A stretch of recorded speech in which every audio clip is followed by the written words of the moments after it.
I remember the exact moment the sky broke, because in the Imperium of Man, the sky does not break, it burns. It screams with artillery fire. It rains ash from orbital bombardments, but it does not simply split open like cracked glass. Yet that was what I saw as I stepped out onto the rusted balcony of the Administratum Archive Tower on Hive World Carthos. The sirens were already howling, warning the population that the greenskin invasion had breached the outer defense ring again. Such alarms had become the rhythm of our lives. We recorded casualties, we filed loss reports, and the war machine continued grinding onward like some ancient, starving god that demanded blood instead of prayer. I had lived my entire life beneath that machine, cataloging reports from battlefronts that spanned the stars, and every single report told the same story. Humanity was losing slowly, painfully, and inevitably.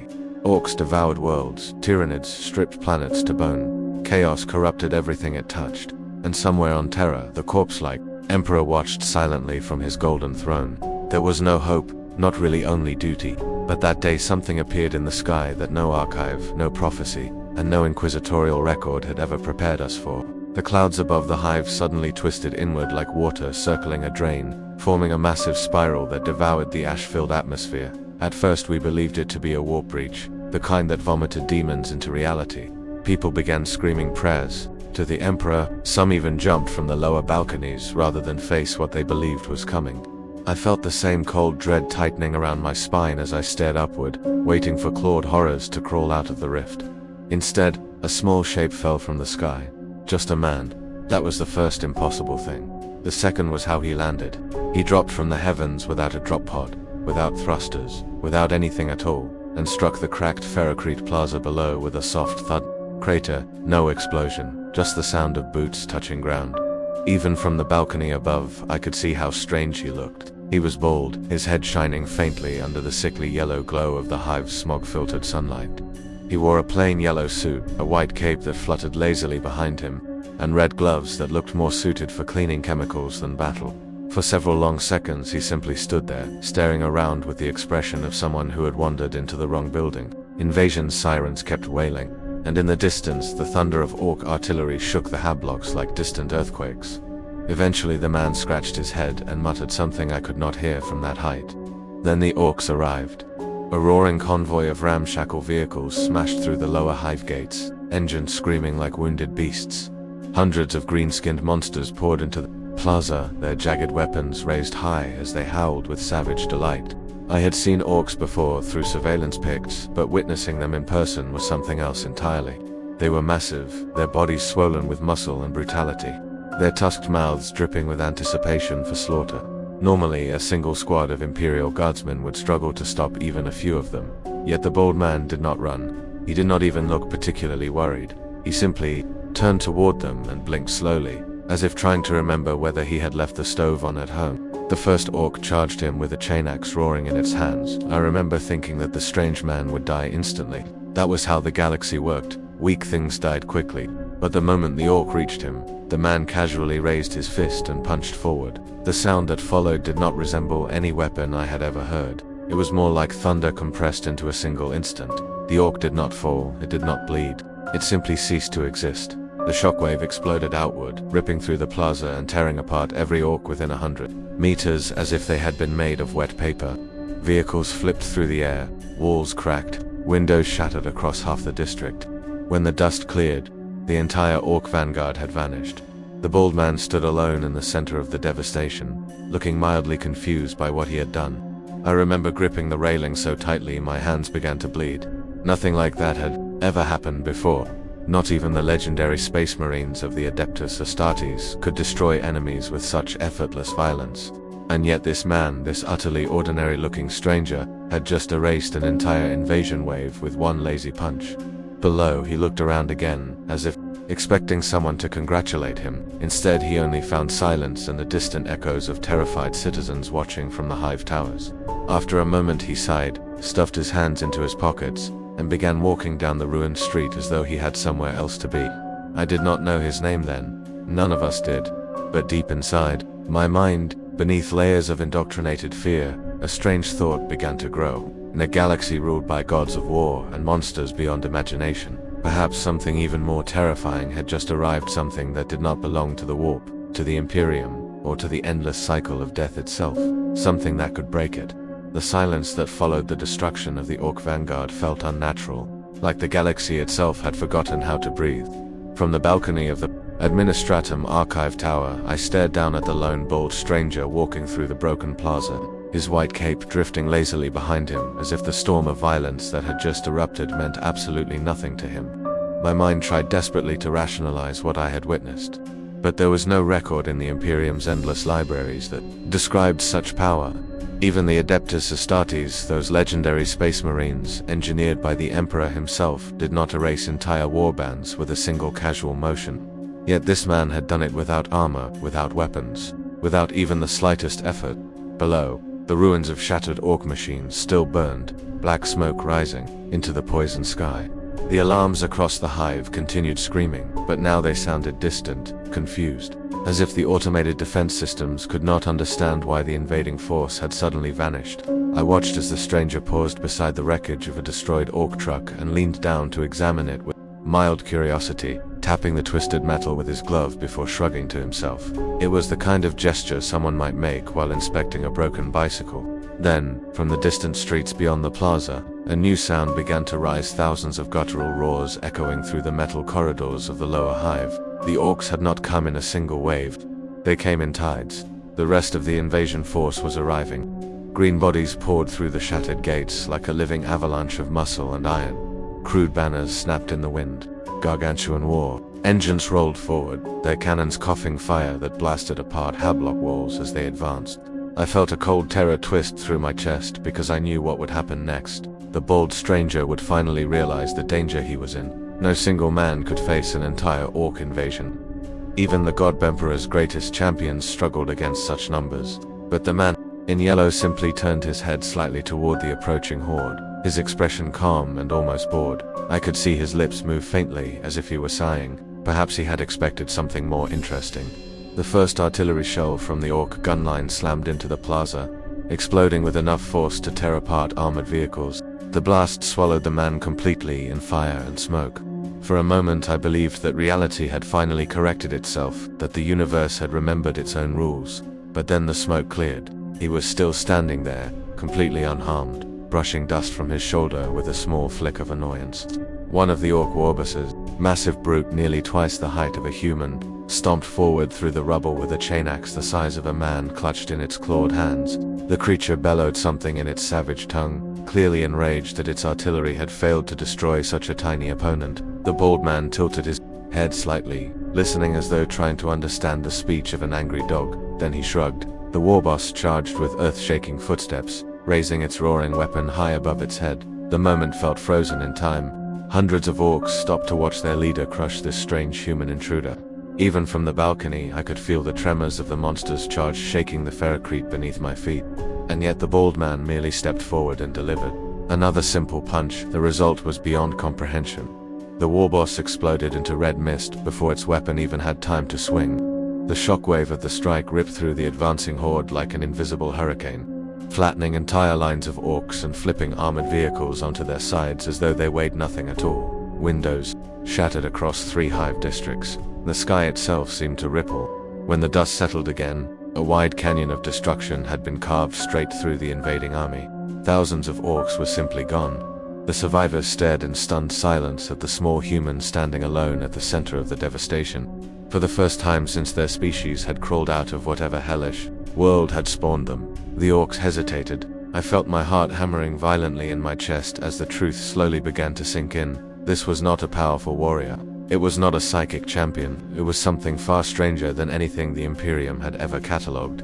The bald man looked around at the remaining Orcs, then lifted his hand again with the casual motion of someone swatting flies. The ground erupted with another thunderous blast as he punched the air itself, and the shockwave blasted outward across the battlefield. Entire blocks of charging greenskins were vaporized instantly. The Orc vehicles shattered like toys. Bodies and scrap metal were hurled hundreds of meters through the burning streets. Within minutes, the unstoppable invasion that had threatened to consume the hive world simply collapsed. The few surviving Orcs fled into the shadows of the lower city, howling in confusion and terror. The plaza fell quiet once more. I realized that I had fallen to my knees without noticing. Across the hive, thousands of citizens were staring out from windows and rooftops, witnessing the same impossible miracle. Down below, the bold stranger stood in the center of the empty battlefield and scratched his head again. After a moment, he glanced up toward the sky, where Imperial defense ships were finally beginning to descend through the clouds. I expected him to greet them like a hero. Instead, he simply sighed and muttered something to himself before walking away down the ruined street, as if the entire battle had been nothing more than a minor inconvenience. None of us understood it yet, but that quiet departure would soon echo across the entire galaxy.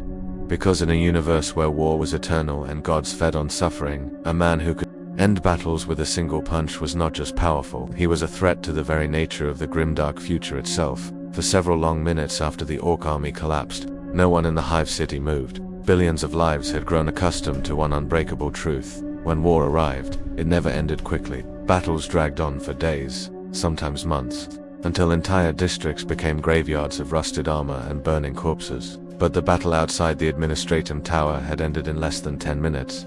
And it had ended not with the arrival of Space Marines, not with orbital extermination fire, but with the casual movements of a man who looked like he had wandered in from some forgotten corner of the galaxy. I remained frozen against the railing as the bold stranger walked through the smoke-filled street below. He stepped over shattered orc weapons and twisted wreckage as though navigating clutter in an untidy room. Around him, fires burned quietly in broken vehicles while the wind pushed clouds of ash through the empty plaza. Then the sky above the hive began to thunder again, not with warp storms or alien artillery, but with the arrival of the Imperium itself. Massive silhouettes broke through the clouds, descending with roaring engines that shook the entire district. Thunderhawk gunships, even from a distance, their shapes were unmistakable. Armored transports used by the Emperor's Angels of Death. The Adeptus Astartes had finally arrived. The enormous craft slammed down onto the shattered plaza, with enough force to scatter debris across the battlefield. Ramps dropped open and giants emerged from the smoke. Space Marines, towering figures clad in ceramide armor the color of midnight, each one nearly 3 meters tall, their helmets shaped like the snarling faces of ancient war gods. Bolters hung in their gauntlets, weapons capable of turning a human body into red mist with a single shot.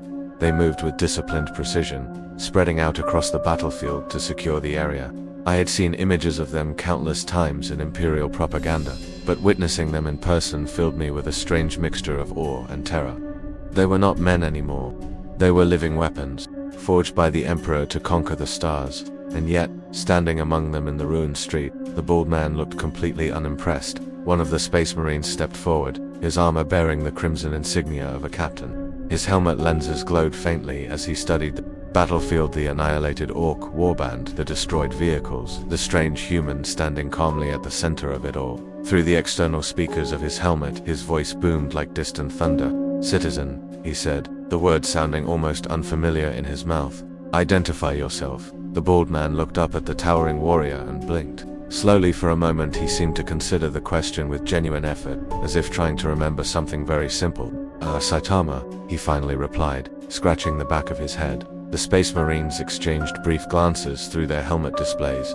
I could almost imagine the confusion passing silently between them through encrypted Vox channels. A normal human standing unarmed in the center of a battlefield where thousands of Orks had somehow been erased was not a scenario covered in the Codex Astartes. The captain took another heavy step forward. "You are responsible for this destruction?" he asked, gesturing toward the miles of devastation around them. Saitama looked around the plaza as though seeing it for the first time. "Oh, yeah, I guess," he said casually. "They attacked first." For several seconds, no one spoke. The wind moved quietly through the ruins. Even from the balcony, I could feel the tension tightening across the battlefield. In the Imperium of Man, unexplained power was not something to be admired. It was something to be feared. Psychers were burned, mutants were purged, entire planets were exterminated if the Inquisition suspected corruption. And here stood a man who had just accomplished something that even the Emperor's finest warriors could not easily explain. The captain slowly raised his bolter, not aiming directly yet, but holding the weapon ready. "You will come with us for questioning," he said. "By order of the Imperium." Saitama stared at the weapon for a moment, his expression still blank. Questioning, he repeated, "Do you have food there?" One of the Space Marines behind the captain shifted slightly, perhaps surprised by the absurdity of the response. The captain himself remained perfectly still. "This is not a negotiation," he said. Saitama sighed. Softly, the sound carrying faintly through the silent plaza. Man, I just wanted to get groceries today. Then something changed in the air. It was subtle at first, like the faint pressure before a thunderstorm. The captain's helmet turned upward toward the sky. I followed his gaze, instinctively, and immediately felt the blood drain from my face. The clouds above the hive were twisting again, but this time the spiral was darker, deeper, and filled with something far worse than falling strangers. A tier in reality began to open above the battlefield. Purple lightning crawled across the sky as the air itself screamed. I recognized the signs instantly. Warp breach. Around the plaza, the Space Marines snapped into motion, raising their weapons toward the forming rift. One of them spoke rapidly through his Vox system. Captain, warp disturbance detected. Possible demonic incursion. The sky split open. A massive clawed silhouette began pushing through the swirling portal, its form barely contained by the laws of reality. The first demon of the warp had arrived. I expected fear, panic, desperate prayers to the Emperor. Instead, Saitama simply looked up at the growing rift and frowned slightly. "Oh, great," he muttered. "More monsters." As the first screaming demon plunged down toward the city like a meteor of claws and fire, the bald hero cracked his knuckles with mild annoyance. In a galaxy ruled by chaos gods and endless war, the next battle was about to begin, and the Imperium had no idea that the quiet man standing among them was about to punch a hole straight through hell itself. The demon's descent was unlike anything I had imagined. Its form was massive, impossibly tall, a writhing mass of claws, eyes, and gnashing teeth that seemed to exist both in this world and somewhere else entirely. The purple lightning that crawled across its body crackled and hissed as it tore a path through the hive's poisoned atmosphere, and the air smelled of ozone and sulfur so strong it made my eyes water. Every instinct in my body screamed that this was the end, not just for the hive, not just for humanity, but for everything. The Space Marines formed a tight line, bolters raised, their armor gleaming faintly even in the darkened, ash sunlight. Their captain, still staring up at the rift, barked orders with calm precision that only the most disciplined warriors could maintain under such unimaginable pressure. Yet all their tactics, all their weapons, all their centuries of training seemed utterly insignificant against the shape of sheer malice descending from the warp. I watched as the demon landed in the plaza with a force that shattered the ground beneath it, cracking steel and concrete as though they were paper. A shockwave of raw psychic energy rippled outward, knocking Space Marines off their feet and throwing debris like deadly missiles into the air. Screams echoed across the hive, and somewhere far below, civilians ran blindly through the streets, and then the bald man moved. He stepped forward, his cape fluttering gently, his expression the same bored, indifferent look I had seen when he faced the Orks. The demon roared, the sound vibrating through reality itself, and it swung a massive claw toward him. Every nerve in my body told me that he would die. The demon was a creature of the warp, a being of pure psychic terror that had ended entire regiments of guardsmen before it even touched them. The bald man, however, did not dodge, he did not flinch, he did not even tighten his stance. He simply lifted his hand and punched the creature straight in the chest. The sound of the impact was like a nova exploding in every direction at once. Reality itself seemed to shiver. The demon did not stagger, it did not even roar, it ceased to exist. Where it had stood, there was nothing. Not blood, not debris, not even the lingering smell of decay. Only silence. The shockwave of the punch rippled outward, flattening the remaining ruins of the plaza and sending Space Marines tumbling like ragdolls. Though none were harmed, they merely flew through the air in stunned disbelief. I collapsed against the railing of the archive tower, unable to comprehend what I had just witnessed. The galaxy had laws, it had rules. Beings of the warp were supposed to be eternal threats, horrors that could not be destroyed without massive expenditure of firepower and psychic might. And yet, here was a man who had erased such a creature with a single casual strike. Space Marines scrambled to their feet, their helmets tracking the empty space where the demon had been. Their captain raised his bolter again, but there was no target. No threat remained. Only the bald man, standing amid total destruction, brushing dust from his shoulder. "All right," he said, his voice carrying faintly over the plaza. "That was a bit of a workout. I hope someone has ramen." The captain's helmeted gaze turned to me as I observed from above. I could see the calculations happening in his mind. Codex Astartes procedures, tactical assessments, psychic readings, all failing to account for this single anomaly. "Citizen," he finally said again, his tone colder than the void between stars. "State your purpose in this galaxy." Saitama blinked slowly, tilting his head. "I just came here to punch things, I guess." Around us, the citizens of the hive emerged from hiding, their eyes wide with a mixture of terror and awe. Some whispered prayers to the Emperor. Others simply stared, mouths agape. The Space Marines did not move closer. They were warriors of faith and logic. Yet even they could not reconcile the impossible with the reality before them. For the first time, the Imperium of Man faced an enemy it could not kill because it was not an enemy at all. It was a man, and yet it was something beyond understanding, beyond rules, beyond the grimdark truths of this universe. Slowly, Saitama turned toward the Space Marines, scratching his head as if confused by the weight of their attention. So, are you guys friendly?" he asked. The captain did not answer. He simply lowered his weapon slightly. The only acknowledgement of this absurd figure who had just annihilated threats that the Imperium had deemed realized in that moment the true horror, the galaxy's endless wars, the unending cycles of blood and devotion, the centuries of human suffering and death, meant nothing against a force so absurdly, incomprehensibly strong. The bold man had arrived, and with him, the fundamental rules of existence in the Warhammer 40K universe had begun to unravel. Somewhere deep in my chest, a thought trembled. If one man could erase armies, demons, and entire battlefronts with such casual effort, then perhaps the grimdark future was not inevitable. Perhaps the galaxy itself could be broken, and perhaps that was the most terrifying thing of all. The aftermath of the demon's destruction stretched across the hive like a silent scream frozen in time. Smoke curled from shattered vehicles and crumbling buildings, the air thick with the metallic temps of burned orc and warp energy. Alike, I could hear only my own heartbeat as I leaned over the balcony, trying to process what I had seen. Below, the bald man Saitama, he had finally given his name, walked casually through the ruined plaza, stepping over debris and the twisted remains of orc machinery, brushing his cape like he had nowhere in particular to go. The Space Marines had formed a hesitant perimeter. Around him, bolters raised, their disciplined movements betraying a mix of awe and fear. They were trained to face horrors that would shatter ordinary minds, creatures of the warp that could warp reality itself, but this man had erased such monstrosities with a single motion. None of their years of combat, none of their centuries of warfare, had prepared them for this. I realized that what we were witnessing was not just a battle, not just an anomaly, was a fundamental rewriting of the rules of the galaxy. One of the Marines, taller than the surrounding ruins and clad in ceramite black with crimson insignias, finally spoke through the vox, his voice trembling ever so slightly beneath the helmet. "Captain, what is he? A psyker?" The captain remained silent, his armored gauntlets gripping the bolter tightly. Studied Saitama, his mind, no doubt, racing through every tactical protocol and forbidden law he had ever learned. "Negative," he said finally. This is something else entirely." Around them, the surviving citizens began to emerge from the shadows, their eyes wide with terror and fascination. Children clung to their mothers, whispering prayers to the God Emperor.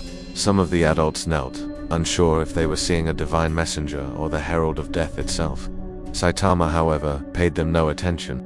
He walked past the ruins, brushing dust off his gloves, occasionally glancing around like he was trying to remember if he had locked his door back on Earth or wherever he had come from. "So, is this normal?" he asked aloud, addressing no one in particular.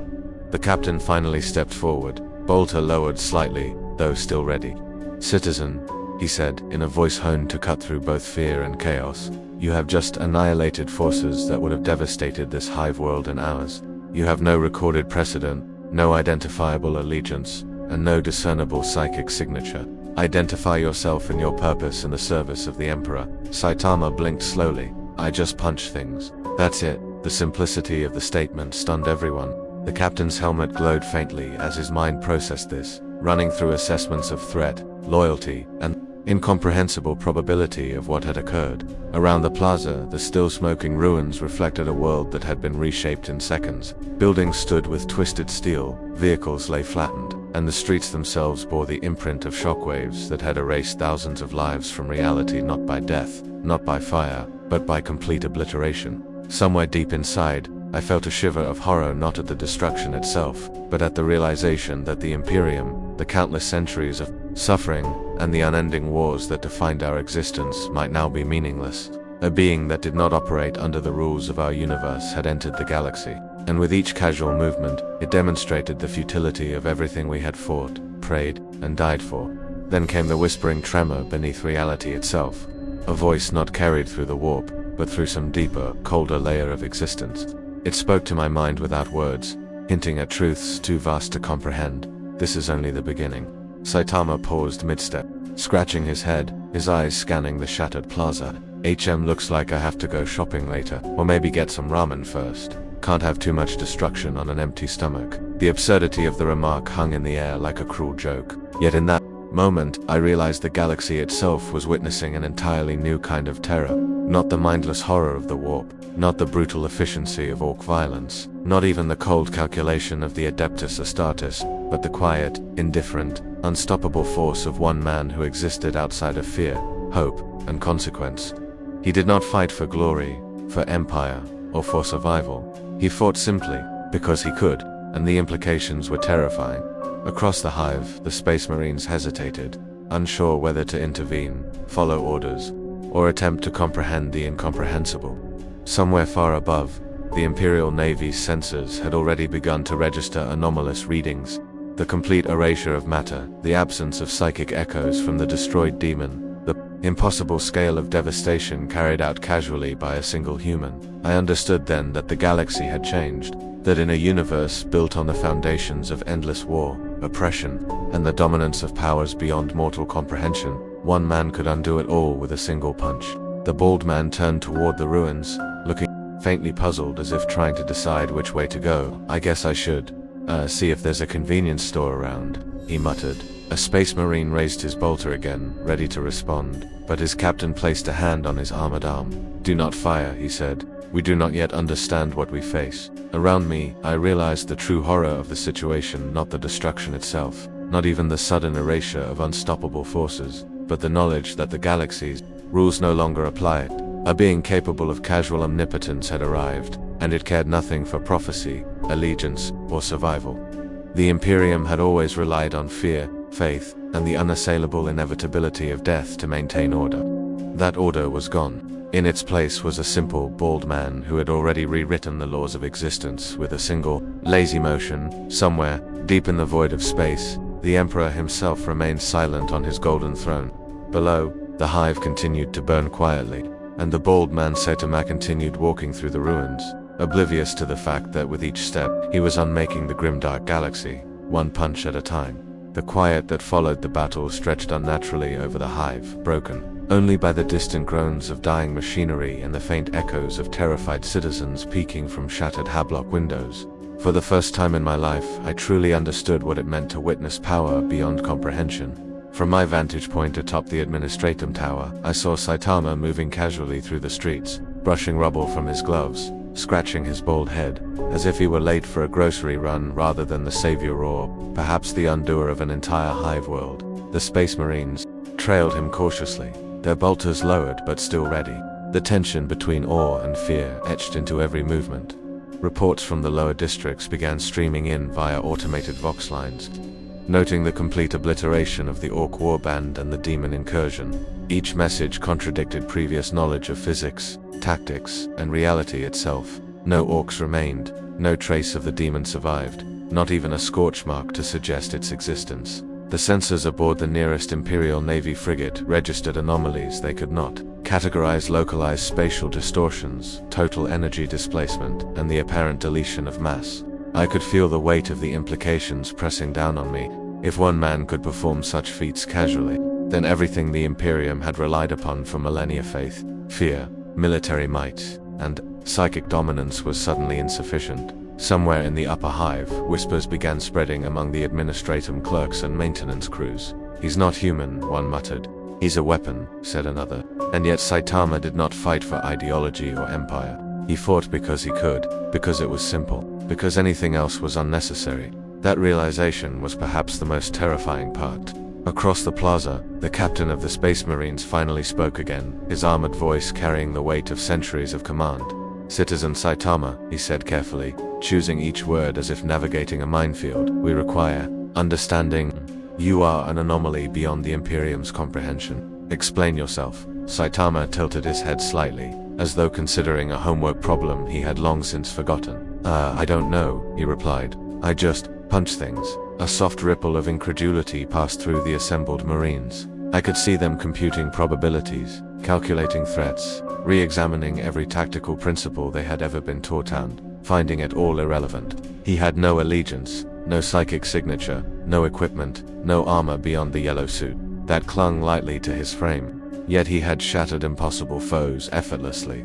"He is a paradox," whispered one sergeant under his breath, helmet microphones filtering out much of the surrounding chaos. "A man who should not exist in this reality." Saitama paused near the shattered remains of the demon, glancing up at the sky, which had begun to close its warp rift slowly, as if reality itself were trying to heal from the shock of his presence. "Well," he said finally, scratching his head, "that was fun, but I think I'm getting bored." He yawned lightly. "Maybe I'll go find some groceries or something." The absurdity of it all hung in the air, a contrast to the horror we had just witnessed. The Emperor's angels of death remained on guard, bolters still primed, yet unsure whether to fire upon a being who had just casually annihilated horrors that defied comprehension. Somewhere in the shadows, the citizens of the hive whispered prayers, some begging for mercy, others hoping for salvation, none fully understanding that what they were witnessing was neither. For the first time, I felt the galaxy's immutable rules crumble before my eyes. War no longer meant suffering, battles no longer meant sacrifice, demons no longer meant terror, and orcs no longer meant unstoppable destruction. One man had rewritten the fundamental laws of reality with casual movements, and he showed no interest in glory, power, or dominance. He simply existed, and that existence was absolute. The enormity of it pressed down on me like a physical weight. The Imperium, its crusades, its endless bureaucracies, the suffering of billions, it all paled in the presence of this quiet, indifferent power. Somewhere in the silence of my mind, a whisper formed. This is only the beginning.